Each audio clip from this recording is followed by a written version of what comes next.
I'm a children's book author, but more importantly, I'm a mom. This is Harper Lee. She's 4, has very loud opinions about my car playlist, and was named after, yes, that Harper Lee, because I'm a sucker for symbolism and literary justice, I guess. The other day, we were at the bookstore and she saw a rainbow sticker, and she asked me what it meant. I said, "Well, baby, it means everyone belongs." She looked at me, nodded very seriously, and said, "Even dinosaurs?" And that's it. That's the story. You see, kids don't panic about differences. They ask and they listen and they accept. It's the adults who freak out and start pulling books off the shelves. But what does it say about us as a society when we fear a novel more than a gun? When we censor stories, but not hate? Right now, we are living through the largest wave of book banning in modern American history. According to PEN America, more than 10,000 books were banned in U.S. public school libraries last year alone. That's triple the number from the year before. And in Texas, we're in the top 3. A lot of these books are being banned because they deal with topics such as sex or religion or race or gender or just feelings. And let's be honest, if we banned every book that made someone uncomfortable, we would be left with Goodnight Moon, maybe, or The Very Hungry Caterpillar, although I think that guy may have some body image issues and probably a complicated relationship with carbs. But here's what's not funny. These bans don't come from a groundswell of concerned parents. They often come from small, loud, well-funded groups who rely on fear, not facts. And school boards react with sweeping removals, sometimes without even reading the books.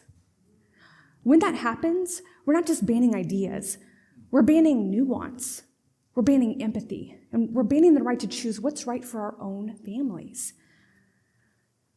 So what do? Well, I spent a lot of time at the Texas Capitol this year testifying against bills that would have made it so that you can bring a lawsuit against a librarian or a bookstore, or made it so that a 17-year-old would have the same library access as a toddler. And after all of these months of testifying and calling and emailing all these senators and representatives, here is my radical, groundbreaking idea. Read the book.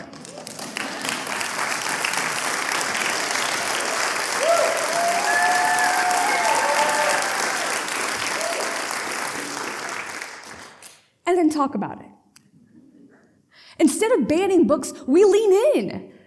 We ask, why does this book make me feel uncomfortable? Or what could this book teach my child or me about the world? What questions could it open up? Because every banned book is a door slammed shut, not for adults, but for a child looking for hope, for truth, for themselves. Because banning books doesn't just ban it for your kid, it bans it for the child who needed it most. The child who needed that book to serve as a mirror to see themselves or as a window to learn about others. So instead of asking, is this book appropriate? Let's ask, who might this book help? Now, I get it. Some of you may be asking, well, shouldn't parents have a say? And as a mom, I want to know what my daughter's reading. Of course I do. Which means I might be tempted to get behind something called parents' rights. But parents' rights is a movement that is censorship disguised as concern, disguised as protection. For example, A parents' rights bill out of Florida mandates the immediate removal for any book that is challenged for sexual conduct, which means one parent can challenge dozens of books and have it immediately removed from the shelves, even before it's been reviewed. This means that those books go away for everyone immediately before they've even been removed. Is that parents' rights? And a lot of these bills have no mechanism for a parent to appeal the removal for content that they feel like their kid has the First Amendment right to access. Is that parents' rights? I think now's a good time to remind everyone that libraries are not mandates. They're marketplaces of ideas. It's where you can walk in and they say, hey, here's what's out there. Take what you need. And in a time when division runs deep, it's worth noting that marketplaces, especially free ones, have long been a shared ideal across the aisle. So if you're worried about a child reading something too early, let's make sure they have a trusted adult to process it with, and not a hole on the shelf where that book used to be. So what can we do about it starting now? Well, like I said earlier, read a banned book. Seriously, choose one from the list, read it, talk about it, start a banned book club. It's really important that you start speaking up at your local school board meetings. Ask questions when books are removed. Ask if the reviewers have even read the books. Support librarians. These people are trained to help kids find books that match their age, interest, and needs. They are our first line of defense against ignorance. Teach your kids and yourself how to be uncomfortable. Growth does not happen in safe stories. It happens when you're wrestling with hard truths. If you're a writer, keep writing those hard truths. If you're a teacher, keep putting the right book in the right kids' hands. And if you're a student, know that your story matters. Harper Lee, the original, not my daughter, once wrote, "The one thing that doesn't abide by majority rule is a person's conscience."